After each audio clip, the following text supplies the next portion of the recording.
कहानी।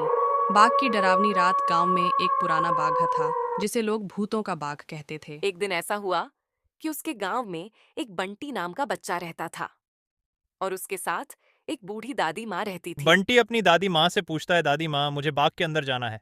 नहीं बेटा, कोई जरूरी नहीं है। अंदर जाने के लिए वह जगह अच्छी नहीं है। बाघ था जिसे लोग भूतों का बाघ कहते थे। इस बाग में रात होते ही कोई नहीं जाता था क्योंकि वहां से डरावनी आवाजें और चीखें आती थीं। एक बार 3 दोस्त अमित, रोहित और सुनील ने ठान लिया कि वे उस बाग में रात बिताएंगे। वे लोग रात को 12 बजे बाग में पहुंचे और एक बड़े पेड़ के नीचे बैठ गए। चारों ओर सन्नाटा था और केवल झींगुरों की आवाज आ रही थी। कुछ देर बाद अमित ने सुना कि कोई औरत की रोने की आवाज आ रही है। वह आवाज धीरे धीरे उनके पास आती जा रही थी। रोहित ने देखा कि एक सफेद साड़ी पहने औरत धीरे धीरे उनकी ओर बढ़ रही है। उसकी आंखें लाल और चेहरा पीला था। ये देखकर तीनों के रोंगटे खड़े हो गए और वे कांपने लगे। सुनील ने हिम्मत करके औरत से पूछा, तुम कौन हो और यहाँ क्यों हो? औरत ने कहा, मैं इस बाग में भटकती आत्मा हूँ।